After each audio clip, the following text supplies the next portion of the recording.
Well, good morning and welcome to Vision in Action Live. We have a presentation today on behavioral psychology and a discussion with Mark Platten, co-founder of Alexander Platten Associates and a multi-book author. Welcome, Mr. Platten. It's a pleasure to have you here on Vision in Action Live. I'm Jim Boswell, your host and the author of Lifetime Long Fulfillment, Take Charge of Your Life. So today's presentation is going to be on behavioral psychology, something I think you'll find very interesting. This discussion addresses the emotional and logical behaviors as observed in humans by Dr. Kahneman, who is a Nobel Prize winner in psychology. Let's see how this applies to us. If you look at the information on your screen, we're going to start at the top, and I'm going to posit to you that Dr. Kahneman's information separates our performance in the way we address the world into two brains in one body. And these two brains are somewhat on different wavelengths, doing different things, and have the potential to help each other, but also great potential to cause confusion, tension, and to cripple us from making good decisions. So in a summary, the system one brain is our instinctual brain. These are rules we live by. These are the ones we grow up with. These are our evolutionary survival habits and the way our brain works in real time. The system two level brain is our analytical one, and it can improve our perceptions. It can in fact favor factual information over fiction. And it can help us conduct analyses of situations and data, and it can help us deal with a greater level of complexity than our day-to-day lives. And it can help us with effective decision making. However, it too is also at risk for inherent biases. So for system two brain to come into play, we have to learn to pause for that. And we'll get into that in a little further detail down the line. So just to back up a little bit, if you're interested in this, Thinking Fast and Slow is the book by Daniel Kahneman. He published this in 2011, and Kahneman's been in this business for probably on the order of 50 years, and he just died this last year. He used to work with another doctor, Amos Tversky, who is also deceased. But they're foremost contributors, and Dr. Kahneman's Nobel Prize is in economics. I misspoke about it being in psychology. So the book here sorts through the human behaviors based on the system one and system two brain theory. And I want to introduce you to more details about that. So let's go back to system one brain. This is automatic, it's quick, it's instinctual. For instance, flight or fright reaction in human beings is an instinctual reaction to physical harm or threat. And it's fairly effortless, and it doesn't take a lot of voluntary control. So in your common language, it might be referred to as your gut. And oh, by the way, it's always on, up to and including, when you're asleep. So this particular part of your brain deals with your feelings, your emotions, your impressions of the world and things around you, your ability to recognize patterns, and your associative recall. So your memory actually flows through your system one brain. And sometimes this can actually be inaccurate. It can also be very much subject to different biases called priming, halo effects, and interference.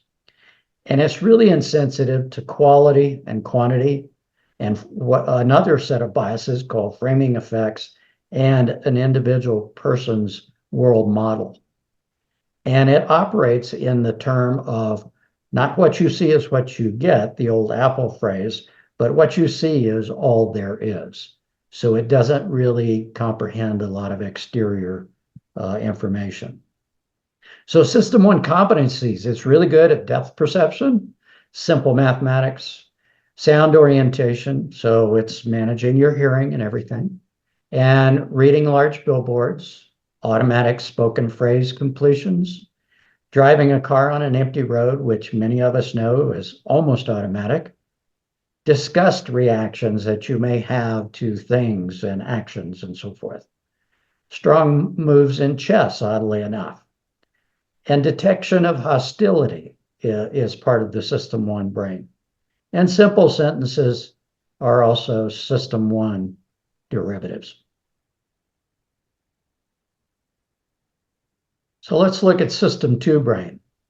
System 2 brain improves our ability to exercise informed choice. It allows us to concentrate on something. It's not a knee-jerk reaction.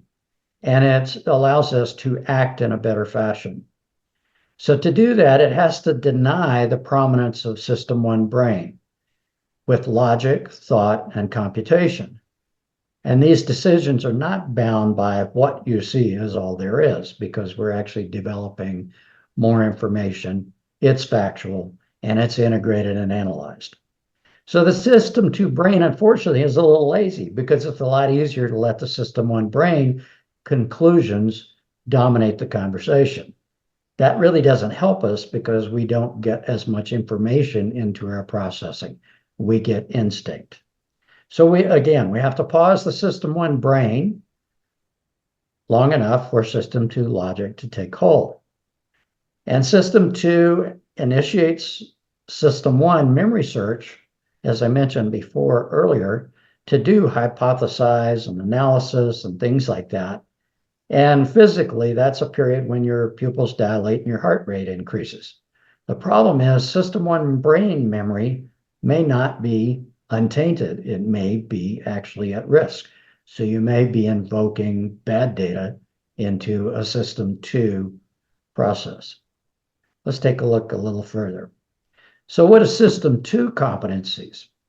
Bracing for the starter gun in a race, computing the letter A in a given text, attention to circus clowns, telling someone a phone number, hearing one voice in a crowded room, parking in a narrow space, looking for a woman with white hair, comparing values between similar objects, searching memory for a surprising sound, filling out your taxes every year, faster than normal walking speed, checking the validity of a series of complex logic statements, and monitoring appropriate behavior in a social setting. So you can see that there's a lot more to those situations than a System 1 brain might handle. So these interactions actually drive our behaviors. The problem is that some of our behaviors are subject to bias, intensity, reframing an answer to deliver on an easier question, not the one that was asked, and one's own personal likes and dislikes. So Bayesian logic, which is based on probable action and probable reasoning, is really effective only in System 2, but it's a pretty hard thing to comprehend and to effect. But it's a factual-based type of logic. So the question is, who or what do you want ruling your life? System 1, System 2, or the intersection between the two where you're going to be anyway? And what are the limitations on doing it that way? If you're System 1 oriented and you're happy with that, on the Maslow's hierarchy of scale, you're liable to be able to reach the point in the middle where you're simply happy, because happy has a large emotional component. It is instinctual to a great extent. System 2 logic is almost imperative for you to reach to fulfillment and further your pursuit of wisdom. So what you need to look out for is biases. And we don't have time to go through all these in detail. The book will talk to it. But sometimes you'll let your confidence exceed reasonable doubt. This is something you don't want to be doing. It's a bias. To allow less information being a more in pursuit of a sure thing, a la if you're betting on a raffle.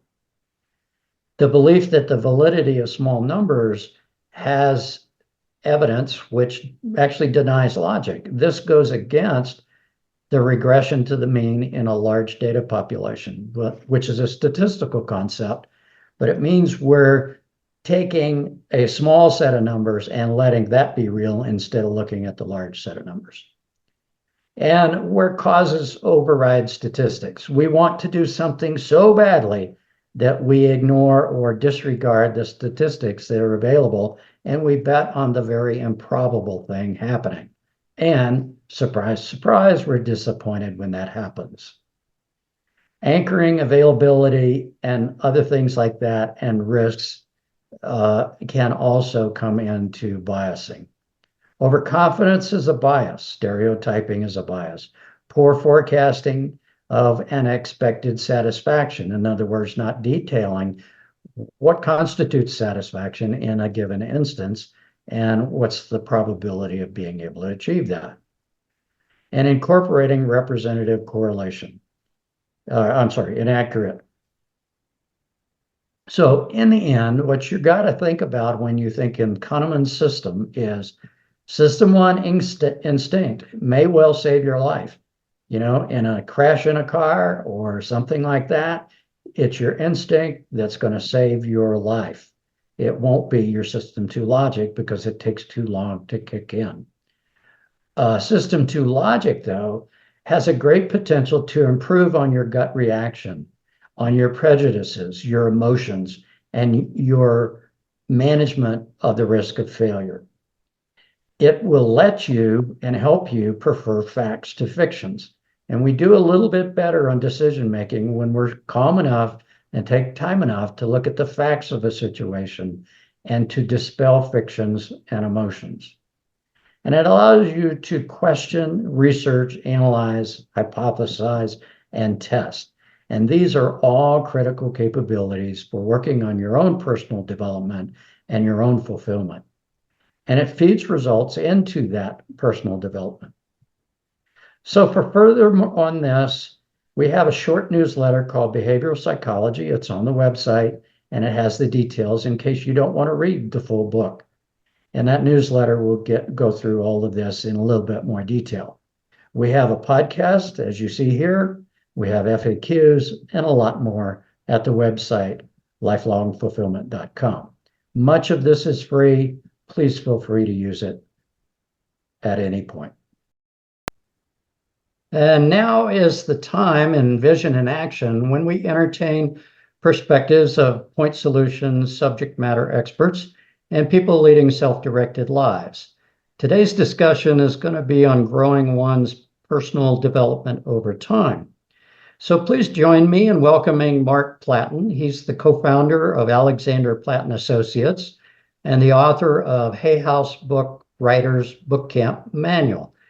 He's worked in the U.S. Air Force on technology like GPS, at the U.S. Forest Service doing projects there, and at Vitalx doing ecology assessments, and now at APA advising on personal development in and around business. Mr. Platten, we're really pleased to have you. Welcome to Vision in Action Live today. Thank you. It's been great to be here. Well, I gave the most brief of introductions. Maybe there's some other critical items you'd like our audience to know about. So please carry on with that, and let's make sure they know, your background a little bit. Yeah, sure. Thank you. I appreciate it. I'll fill in a couple of gaps there. For the last 16 years, I've been working as faculty at Colorado State University Extension. And so I just recently, on June 30th of 2024 here, stepped out of it. So I'm in this interesting new phase of life and people are asking me if have retired. It's like, well, no, I'm just moving on to the next phase of life. And it's interesting how those come about, right? So for me, I when I'm complete with something, it's really that clear signal is like it's time to move on and do the next thing.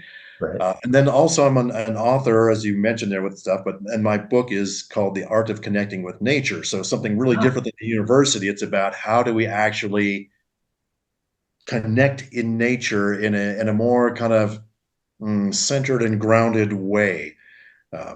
And so the really different worlds, one academic, one more spiritually based, but they, as you mentioned earlier before we started this conversation, I'm kind of in this interesting crossroads of bringing both kind of worlds together. Right. Well, that sounds like an interesting challenge. It certainly So, can be. you've hit a lot of different milestones and gone in, a lot of different directions, it appears, in your career. And maybe that influences where you are today. And I'm sure you've had some challenges along the way. So, what was that like in your major employment situations? Yeah, I would say, interestingly, early on in my career, I was very fortunate as a young Air Force officer to actually just kind of plug into certain things, and finances came really easy to me. And I had like the golden parachute. Everything I touched seemed to Hmm. turn to gold. Um, I spent 7 years in the Air Force and then got out, opened up three small businesses that were doing well, and then started investing in this thing called penny stocks. And if you ever seen the Wolf of Wall Street kind of stuff, I was making all kinds of money. In fact, I think it was sometime in September of '96, I made $101,000 on paper in one day. It was like, oh my gosh, this is like I'm well on my way to becoming a multimillionaire with things. It was what was dancing in my head. And a year later, I had filed for bankruptcy. I'd lost every single. I mean, I woke up one morning, and I had three different stock sites I was checking, and I was smart. I had diversified my stocks into four or five different into different companies and stuff. So I was diversified that way. But I woke up and everything was reading zeros on all four or five stocks, and it's like, obviously that side is down. I went on the second one, zeros. Then I started becoming worried. I looked at the third one, it's like all zeros. And that's that whole Wolf of Wall Street stuff where the SEC came in and closed them down, which then led to me losing literally everything. Almost $380,000 I lost there. Ended up losing my home, losing cars, losing having to file for bankruptcy, and it was a real shock to the system. Right, that place of really interestingly, the low kind of point was not necessarily the loss of the stuff or the money. It was the loss of there was quite a few people who were relying on me for what I was doing and being in the financial kind of instigation or foundation for them. And so I Right. felt like I let down friends and family and cohorts that were really. I was looking at opening up a restaurant, a large restaurant here in Colorado Springs, and I had ran out of, once the money was gone, the money was gone. It's like I can't back this. And so we lost that too. So it wasn't even the stuff that was the hard part of the dollars, although that was certainly tough. It was the relationships that were, I felt Right. like I let people down. So Hmm. I came back out of that and re-engineered myself from that, and then went on more the natural resources path, which is where I went and worked for the U.S. Forest Service. I got another degree in Right. natural resources. I kind of refocused myself. I grew up on a farm in eastern Iowa, just a short hop, skip, and jump from A Field of Dreams, for those who know what that movie is. Oh, yes. Yeah. So I grew up on a small farm there. So I was really kind of getting a little bit more back to my roots of connecting into the nature of things, if you will, and hence the book that came from that as well. And then spent 15 years doing international work for large 100 to $700 million developments. And then for the last, like I said, 16 years at the university, really my forte has been helping people around the natural resource field. So from that kind of interesting massive loss came this kind of blooming of something different in me. Yeah. Well, it sounds like you're the very model of resiliency then. Well, I'm not sure the model would be the right place with that, but yeah. Yeah, but I mean, everybody has their issue along the way, and man, that's a heck of a bounce back. So Yeah, yeah. plaudits to you, sir. Thank you. So, what are some of the key things you might have learned along the way that, our audience might be wanting to pay attention to? Well, I would say that there's a level of grace that happens in that loss, right? So it's easy to be at the king of my mansion, of, if you will, and having all, like I said, everything I touch go to gold, and then look at everybody else and go, well, why can't you do this? This is easy. I do it, you can do it, right? And there's a lot of people who say that. I pulled myself up, I made myself I happen to have this thing and I did great. But what happens when you have these difficulties is that it gives you a certain understanding of where other people are. At least for me, it gave me a real grace for them, a real understanding that things happen, right? It could Right. be like for me that this happened, that I made maybe some bad decisions, but based on the information I had, seemed like a good decision. Everything I was touching was 20,000 here, 50,000 there, 100,000. It was like magic almost. But this place of going down and going to the as low as you can go in certain ways gave me this understanding of where we as humanity are, right? Where we can, where like we're basically this, we can tumble from this high, from our pedestals at any moment. And can we, when we're at our low, how do we operate from that? How can I operate from that? Can I still be a kind, giving, loving person? Can I realize that it's not about the stuff, it's about the relationships, is where the depth is and the character. And from that also gave me the understanding that I can reinvent myself, and that sometimes the if I'm willing to look at the gold that is in the downfall, instead Hmm. of focus on the loss and what could have been, and how I was taken advantage of, and how, I mean, my dad was that way. He spent his entire life up till the day he died talking about how this person had done him wrong and how this thing had gone badly. And I wanted to change that focus for me, Jim. I wanted it to be different, that my focus was on, I know that this happened, but I don't want to live the rest of my life in that lack, or in that, and being angry and disappointed about that, and being, hunting down the people who wronged me, right? So Right. could I forgive and move on and see where the blessing and the gifts were? And for me, the gift was going back to the more natural environment, working in the natural environment, whether it's managing forest or managing projects or helping Hmm. people through the university of understand the knowledge of being a good steward of the land. And that has been a much richer life in so many ways than what I could possibly ever have imagined. I would, way different than being an owner of a restaurant or multiple restaurants or stuff like that, where my soul wasn't really plugged into it. So it really gave me my soul back in a certain way. Right. Right. Well, coming out of the Air Force, did you know you might wind up doing what you're doing now, or have you No, developed that over time? no, I mean, I didn't at all, because it was, I had all this money, and it's like, well, I'm going to start some small businesses. Sure. And then I had worked in my undergraduate degree, and in between things, I'd done some restaurant stuff. And it's like, Mhm. and my wife and some friends at the time were into the restaurant business. Like, well, everybody does a restaurant, right? You've got money, you do a restaurant. It seems to be a thing. So it's like, if all these other people are doing it, surely I can do it. I've at least worked in the industry. And so that's where I was heading. That's what we were looking at. And we had some great designers on board, and great menu, and some of the best, people in the state on our team. And that all kind of came to a crashing halt once that lost all that money. So yeah, no, I didn't know this is where it Yeah. was going to take me. Yeah. Okay. So sounds like, you know, coping with the lessons learned of, failing, but failing is learning. We all learn something from Absolutely. that. And then it's, kind of the resiliency track of choosing something that obviously you thought you were close to, and you changed your whole lifestyle. That's pretty impressive. Yes. Yeah. Yeah. Yeah. Yeah.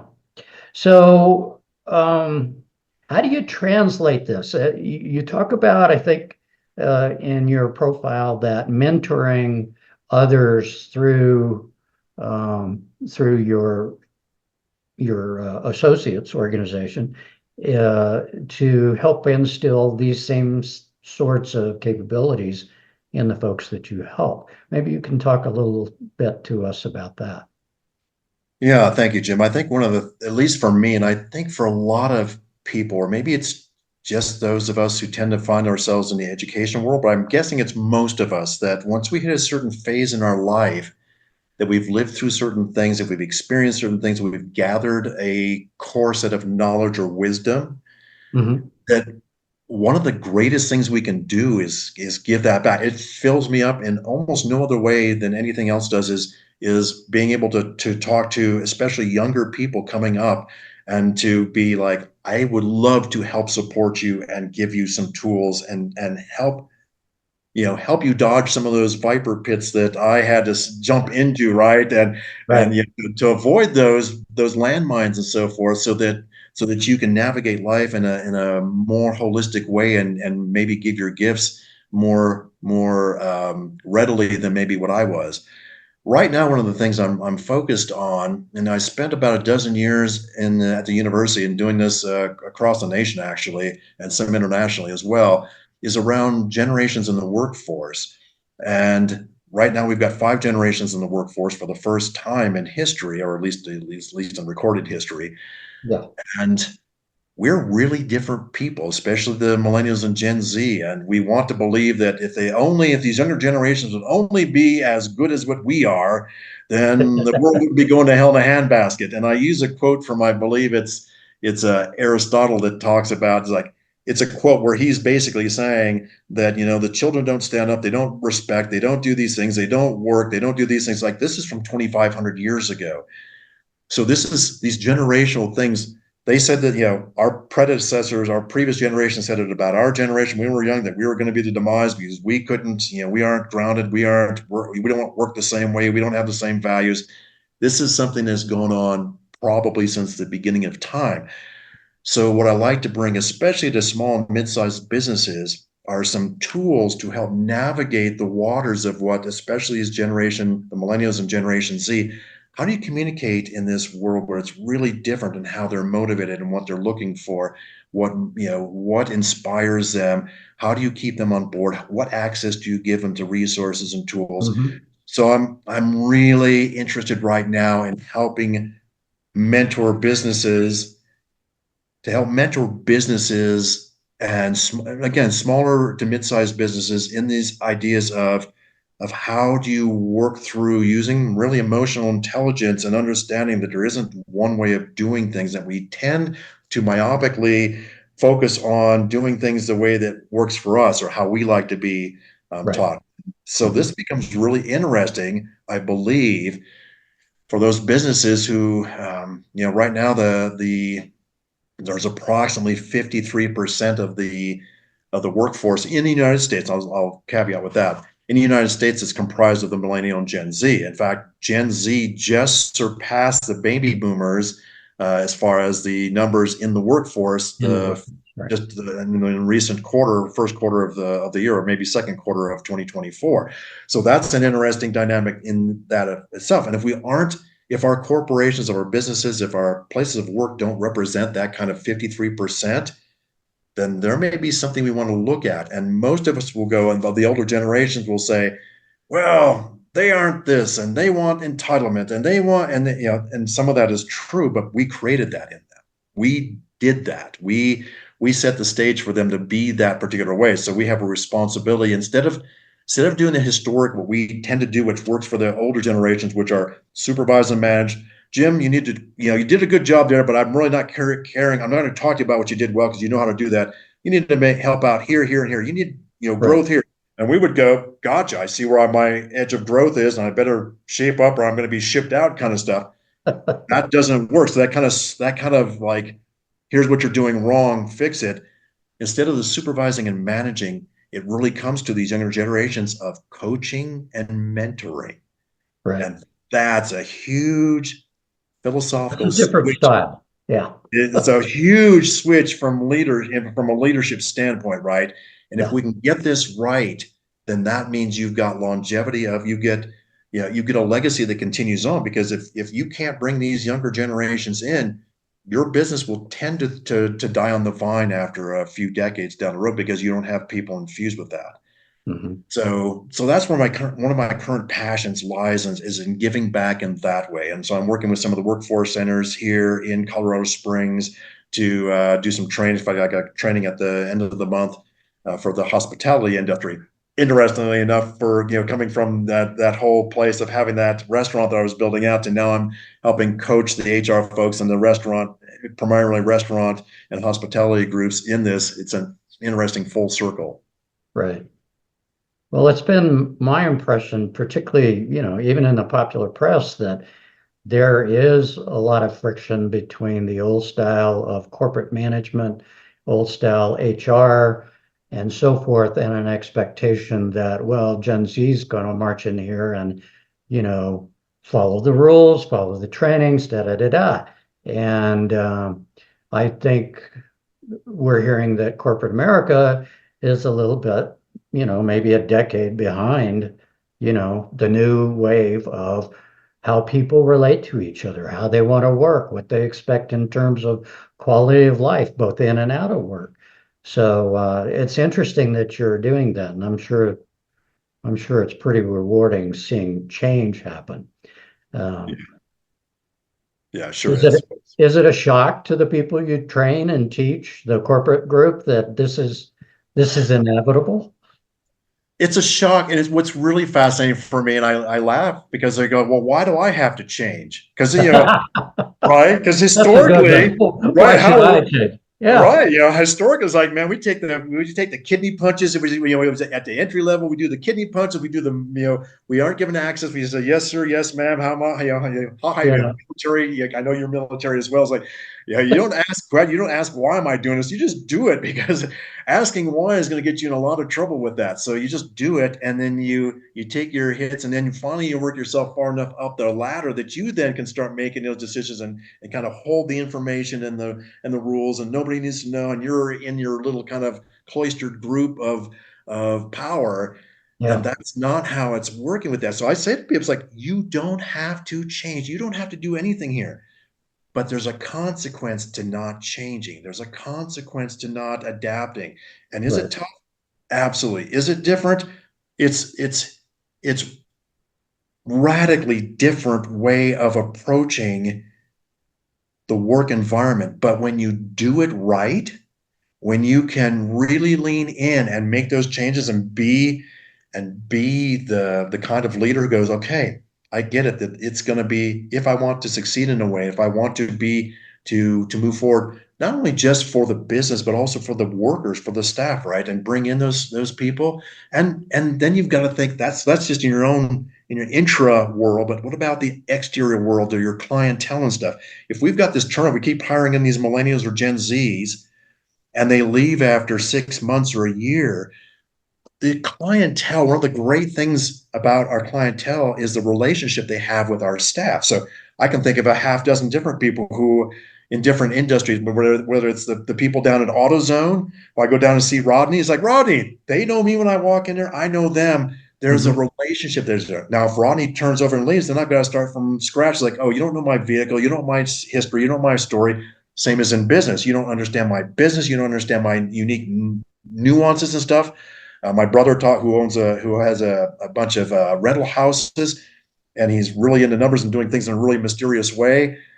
His bankers have turned over 4 times in the last 4 years. He's so frustrated. He's like, I have to explain my story to them every single time. He's like, I'm going to look for a different banker here who has some more stability.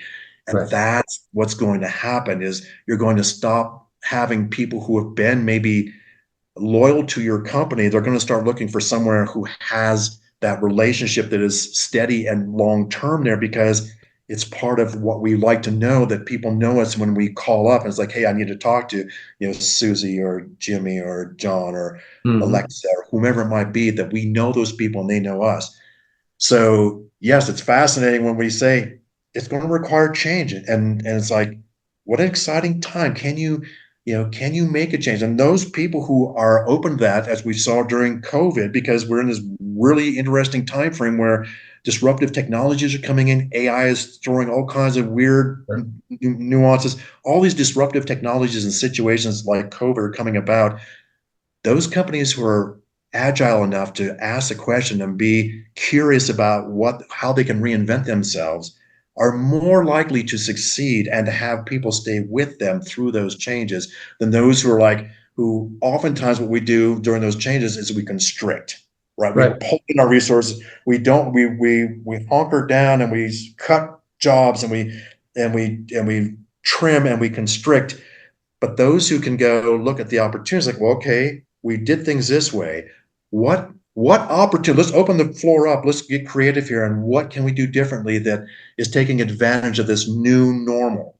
And Yeah. those are the businesses that thrive. And there's lots of case studies out there about those who did that during COVID and during following 9/11, those kind of things. They're like they reinvented themselves and because of that are thriving now.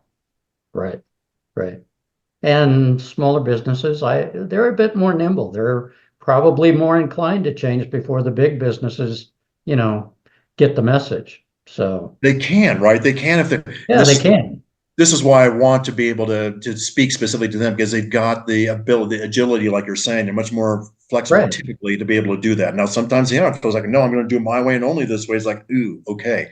But they Okay. have, yeah, they typically have the ability they do have oftentimes that ability to flex more than following all this corporate policy and, the big ship that's really hard to steer versus the dinghy that you can, turn fairly quickly. Right. Right. Well, great. So do you do this as on-site trainings or is this online available material? How does that work? Great question. So I do both actually, Jim. So I'm doing some online or some in person right now with different, again, in the kind Hmm. of in the region. But what I'm in the process of doing right now is putting together an 8 to 12 week online program that really steps through. First, we go through the very first kind of module, if you will, is going through a definition of the generations, how we were forged, what created our generations and how we typically think and do things. Right. And then we get into really talking about how do we advertise for positions for some of these millennials and Gen Zs? How do we onboard them? What are they looking for? What are the different? So I've got a whole like 50 different items of how do each of the five generations like to be communicated with? Mhm. What motivates us? What inspires us? What are we looking for? How do we like to be evaluated? How do we like to be on? So there's about 50 items that they're broken down by generation that kind of like a little cheat sheet touchstone of going, oh, okay, I'm meeting with this person now. There's a likelihood that they are going to respond best if I approach them in this way. Right. And one of the key things I talk about at the end of my presentation, so forth, is be very, very, very careful of sticking somebody in a box by their age, right? By what, because statistics are group oriented and Sure. individuals not statistics. And so Right. you can have somebody who would theoretically be in the millennial age group but really act like a boomer or a traditionalist or a Gen Xer, and so forth. But that being said, we get into talking through the generalities of going, what do typically the millennials and the Gen Zs want? The Gen Zs are really different than the millennials. Hmm. Um, they've got a lot of mental health concerns for the Gen Zs because they've gone through COVID, they've gone through 9/11, they've gone through the whole thing of the climate change and people telling them that they aren't going to have a world to live into. They've gone through where school shootings are a norm now, which is crazy. That's the world that they grew up in. So they've got a lot of mental challenges. So how do you structure an environment that that takes care of that and that you show as a company that you're interested in their mental well-being, which for the older generations, I mean, that was like, nobody talks about, you just kind of stuff that down, right? And don't talk about that at all, Right. especially in the military. If you talk about that in the military, you're on a fast track out, basically. So nobody talks about mental health at all. You just like, man. Yeah. So, Right. and we get those issues, but these younger generations, that's an important thing to them, as is diversity, which is an interesting thing. About 25% of the Gen Z identify as LGBTQ plus on that spectrum with that. So that's really bizarre to our older generations as well. So if you're in your work environment talking about, being disparaging to that, you're going to push off a large group of people that could be very good employees for you. Right. So there's lots of news. So I go through 8 weeks of that online. So there's an online program. In fact, I'm starting up a class sometime in August here, Jim. That'll be the next Oh, iteration. cool. Yeah. We go through and I bring in the business and we actually sit down in each of these meetings. I'll do a short segment of training based on that, and then we'll get in and go bring forth let's see some of your job applications and where are the faults with this. Let's evaluate our job. Let's talk about how we would structure that differently for these different groups. Let's talk about onboarding. What are you doing? What's your process look like? How are you making this even the advancement? How do people advance?